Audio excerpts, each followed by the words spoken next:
It's time for another episode of the JoshCast. I was reading an article about how apparently a large percentage of Americans don't get British sarcasm. And for a long time, I thought I was one of those people who did get British sarcasm. I'm a huge fan of Doctor Who, for instance, which I think is... Doctor Who basically is what happens if you take Star Trek and combine it with George Bernard Shaw. Huge fan. But apparently, I'm reading this, and there's a phrase when a British person says, with the greatest of respect, what they are meaning to say is, you are an idiot. I had no idea. I was in London like 15 years ago, and I was trying to think back, how many times was I told that I was an idiot, and I had no idea. I'm paranoid about it. I'm a huge fan of British culture. I love the British tea. Wait, I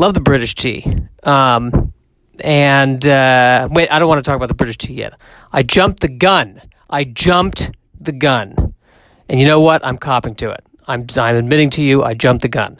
Let's go back. Talk about with the greatest of respect. I'm not even sure if I'm getting the phrase right. I think maybe it was with the greatest respect. With the greatest of respect. God. Such an American. When the British say, with the greatest of respect, what they mean to say is, you are an idiot.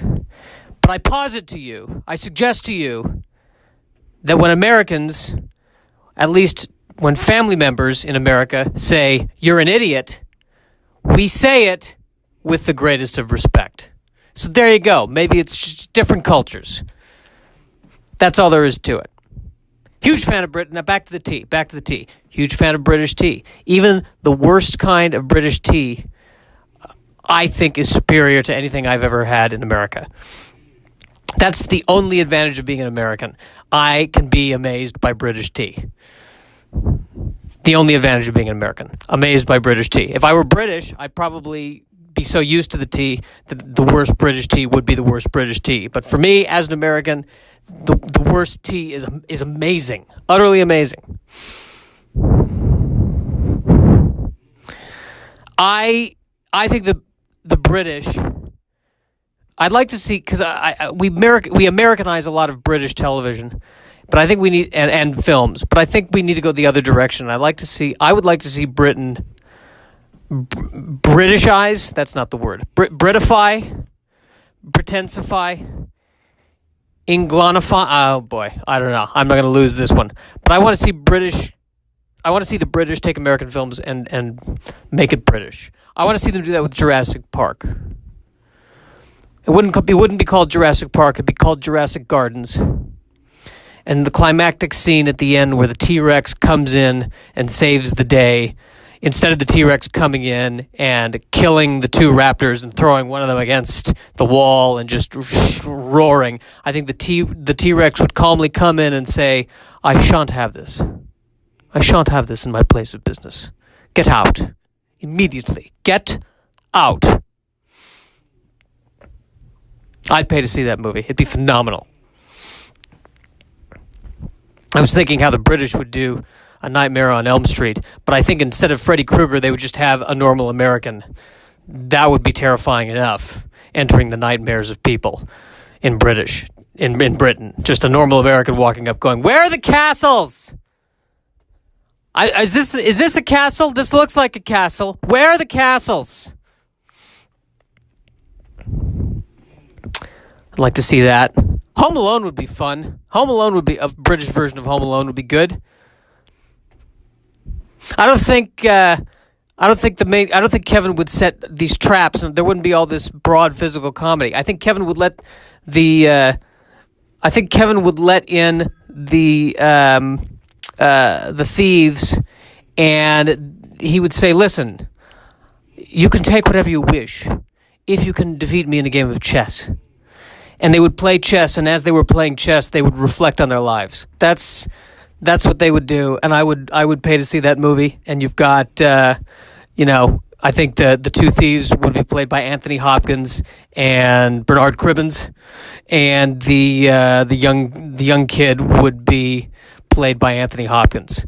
Anthony Hopkins would play 2 roles. That it would be great. It would be phenomenal, utterly phenomenal. I would pay money to see that.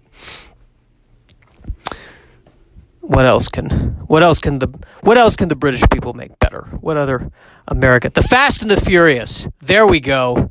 The Fast and the Furious. I want to see a British version of The Fast and the Furious, starring Judi Dench and Maggie Smith. It's all with bicycles. It's called the Unrequited and the Abysmal. That's what the Unrequited and the Abysmal. That's what it's about. It's a bunch of thieves, again played by Maggie Smith and Judi Dench. Brenda Blethyn, just to throw in a little bit of the youth factor. And they are trying to pull off the heist of the century by stealing the one of the last original copies of Shakespeare's plays from the National Library. And I think they are so committed to it that they create a to-do. I'd definitely like to see that. I don't know. Ultimately, I say this out of a love for British culture, because British culture is just so, they're just so much more subtle in everything. Fewer explosions, more pontifications. I'm a huge fan of that. So I say this with love. I hope I don't offend any British people. And I mean that with the greatest of respect. Hey, callback. But seriously, I don't mean that with the greatest of respect in a sarcastic sense. I mean that with a non-sarcastic greatest of respect. Non-sarcastic greatest of respect is how I feel about the British people.